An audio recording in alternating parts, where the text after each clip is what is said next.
바로 지금 김상욱부터 2050 탄소 중립 화이팅! 우리 인간이 야기한 이유 때문에 지구의 온도가 불과 한 150년, 100년 만에 1.1도가 올랐고요. 이대로 가면은 3도, 4도 계속 올라갈 것이 예측이 됩니다. 저희가 빙하기라고 하는 것이 온도가 2, 3도 정도 낮은 시기부터 이야기하거든요. 그러니까 이대로 가면은 우리 인류가 문명을 만들었던 홀로세는 사라지고 우리 인류는 단 한 번도 경험해 보지 못한 그런 환경에 접하게 됩니다. 그때 어떤 일이 벌어질지는 아무도 모르죠.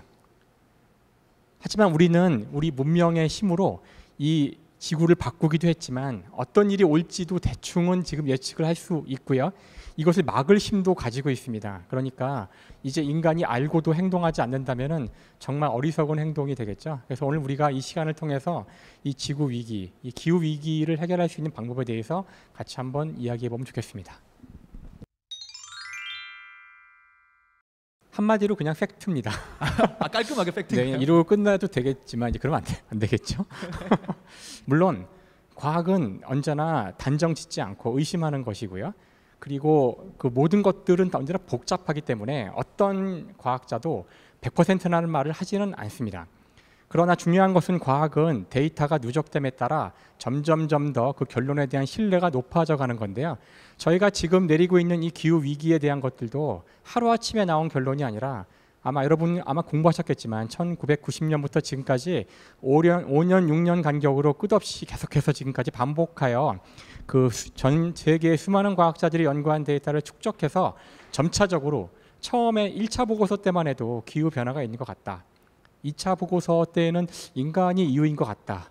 3차 보고서는 인간의 이유일 확률이 66%, 4차 보고서는 인간이 이유일 확률이 90% 이런 식으로 점차적으로 우리가 인간이 이유고 가장 큰 원인이 이산화탄소라는 식으로 전형적인 과학적 방법이에요. 데이터가 쌓여감에 따라 결론의 신뢰도가 높아지는. 그래서 저는 기상을 전공하는 과학자가 아니지만 기상학자들이 알아낸 모든 그 결과들은 아주 전형적으로 과학이 신뢰할 수 있는 방식으로 나온 결론이기 때문에 이거는 분명한 팩트입니다. 그리고 우리가 배출하는 이산화탄소에서 가장 큰 그 포션을 차지하고 있는 것이 바로 발전이죠. 전기 생산에서 나오는 화력발전소에서 나오는 이산화탄소입니다. 그래서 그 우리가 당장 급하게 그 이산화탄소를 줄이고 싶다면은 물론 우리가 문명을 다 되돌려서 산업혁명 이전으로 갈 수는 없어요. 당장 할 수 있는 일은 배출되는 양이라도 줄이는 것부터 시작을 해야 되는 거죠. 그러기 위해서는 전기부터 저희가 아끼는 것을 해야 됩니다. 화력발전소가 돌아가지 않고도 전기 사용이 되도록 저희가 전기 사용을 너무 많이 하지 않아서 화력발전소를 돌리지 않아도 될 정도까지만 하더라도 우리는 이산화탄소 배출량을 일단 많이 줄일 수 있는 거죠. 이 문제가 쉽지 않다는 것은 저희 문명 자체가 이산화탄소를 발생하는 문명이기 때문에 그렇고요. 그래서 우리가 이 모든 문명을 포기할 수는 없기 때문에 적정선에서 해야 되니까 그 지금 당장 무엇을 하지 않으면은 우리 문명은 그 자체가 이산화탄소를 만드는 문명이에요. 그러니까 그냥 뭐 적당히 어떻게 하고 되겠지 이런 게 통하지 않습니다. 그래서 지금이라도 우리가 정신을 차리고 뭔가 좀 극단적인 대책을 취하더라도 사실 이 문제가 해결될 거라고 낙관하기 힘들어요.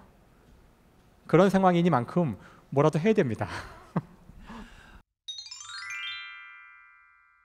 과학자들은 이 지구라는 곳에서의 인간의 모습을 거대한 시스템의 하나로 이제 봐요.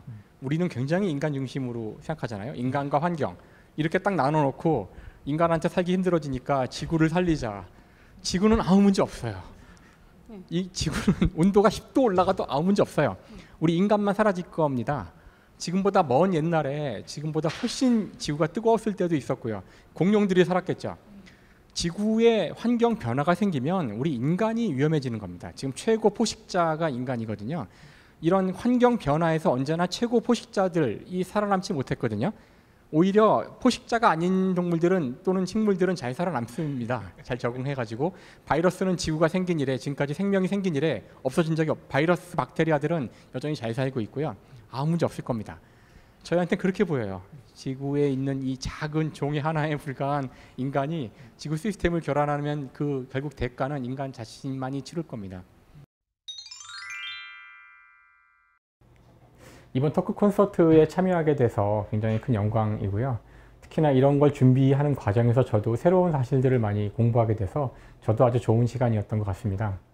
특히 여기 지금 참여하고 계시는 서포터스 여러분들 같은 경우 아마 이 사회와 우리 인간과 이 지구와 이 환경에 대한 관심이 많으신 분들일 텐데요.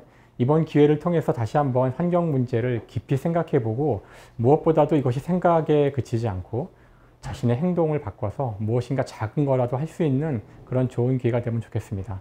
예, 감사합니다.